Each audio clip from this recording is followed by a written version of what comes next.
മുഖ്യമന്ത്രി ഒരു മാസം കൂടിയിട്ടാണ് പത്രക്കാരെ കണ്ടത്.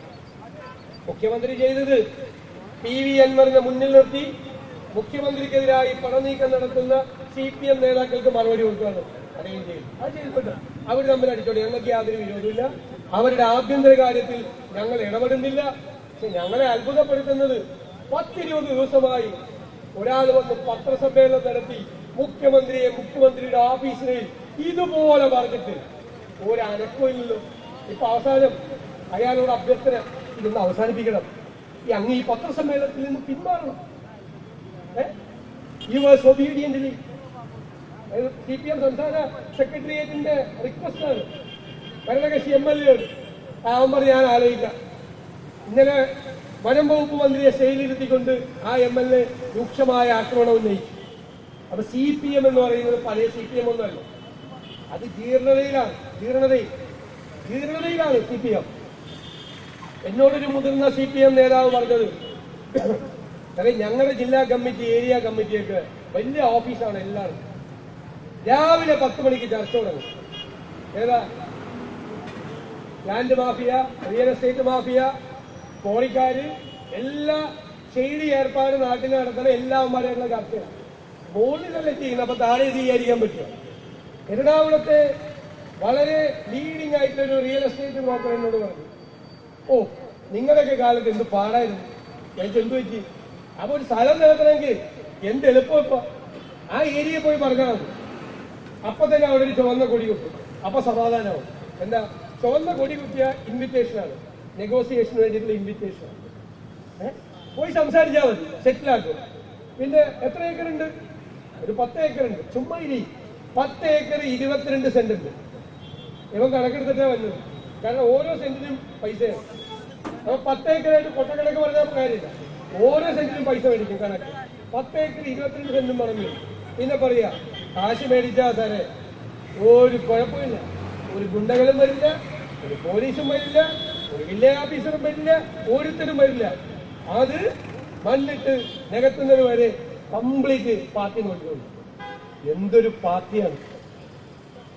പാർട്ടിയാണ്! ഇത്രമാത്രം ജീർണത ബാധിച്ച് നശിച്ചുകൊണ്ടിരിക്കുന്ന ഒരു പാർട്ടിയാണ്. ഞങ്ങൾക്ക് അതിന് അത്ര സന്തോഷമില്ല, അത്ര സന്തോഷമൊന്നുമില്ല. അങ്ങനെ CPM അങ്ങ് തകർന്നു പോകുന്നു. പക്ഷെ കേരളത്തിലെ സ്ഥിതി എന്താ? 5 നയാ പൈസയില്ല, ഭരണം നടക്കുന്നില്ല, എല്ലാ വകുപ്പുകളും താറുമാറായി കിടക്കുന്നു, ശമ്പളം കൊടുക്കാൻ പൈസയില്ല, ആ പൊതുജന ആരോഗ്യം തകരാറിലാണ്. ചില 100 കണക്കിന് ആളുകൾക്കാണ് ഡെങ്കിപ്പനി, നിപ്പ. ഈ ലോകത്തുള്ള എല്ലാ പകർച്ചവ്യാധികളും കേരളത്തിലുണ്ട്. ആരന്വേഷിക്കുന്നു? ആര് നടപടിയെടുക്കുന്നു? എവിടേക്ക് പോകുന്നു? വിദ്യാഭ്യാസ രംഗം ആകെ താറുമാറായി കിടക്കുന്നു. പൊതുവിതരണ സമ്പ്രദായം തകർന്നു. മാവേലി സ്റ്റോറുകൾ പൂട്ടാറായി, KSRTC പൂട്ടാറായി, വൈദ്യുതി ബോർഡിനെ വീണ്ടും ചാർജ് കൂട്ടാൻ പോകുന്നു. ഒരു കൊല്ലത്തിൽ 3ാമത്തെ പ്രാവശ്യം വീണ്ടും ചാർജ് കൂട്ടാൻ പോകുന്നു. 1080 കോടി രൂപ മാത്രം കടമുണ്ടായിരുന്ന UDF ഭരിക്കുമ്പോൾ LCT ബോർഡിന് ഇപ്പോ 45,000 കോടി രൂപയുടെ കടമായി. തകർന്നോ? എല്ലാം. ഒരു ഭരണവും നടക്കുന്നില്ല. മുഖ്യമന്ത്രിക്കെതിരായി ഇത്രയും ആരോപണം വന്നിട്ട് ആകെ മന്ത്രി മാത്രമേ ഉണ്ടായി മറുപടി പറയാം. വേറെ ഒരാള് മറുപടി പറയാൻ പോലും ഇല്ലാത്ത സ്ഥിതിയിലേക്ക് കേരളത്തിലെ മുഖ്യമന്ത്രി മാറിയിരിക്കുകയാണ്. ഇത് അപകടകരമായ രീതിയിൽ കേരളം പോവുകയാണ്. കേരളത്തെ സംഘപരിവാറുമായി സന്ധി ചെയ്തുകൊണ്ട് രാഷ്ട്രീയ നേട്ടത്തിനു വേണ്ടി കേരളത്തിലെ ജനാധിപത്യ മതേതര വിശ്വാസത്തെ മുഴുവൻ ഒറ്റുകൊടുത്ത സർക്കാരാണ് കേരളം ഭരിക്കുന്നത്. എല്ലാ ക്രിമിനലുകളെയും ഇത് പ്രോത്സാഹിപ്പിക്കുന്നു.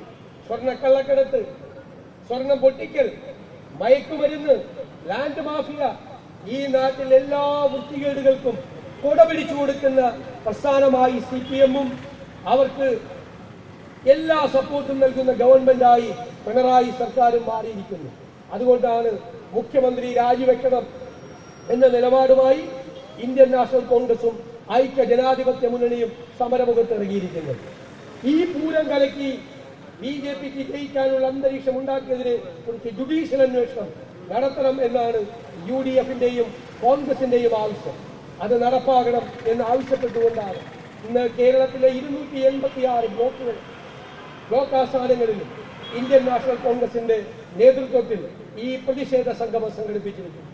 എറണാകുളത്ത് ഈ ജില്ലാ ആസ്ഥാനത്ത് സംഘടിപ്പിച്ചിരിക്കുന്ന ഈ സമരപരിപാടിയിൽ പങ്കെടുക്കുന്ന മുഴുവൻ സഹപ്രവർത്തകരെയും ഒരിക്കൽ കൂടി അഭിവാദ്യം ചെയ്തുകൊണ്ട് ഞാൻ ഈ പ്രതിഷേധ സംഗമം ഉദ്ഘാടനം ചെയ്തതായി അറിയിക്കുന്നു. നന്ദി.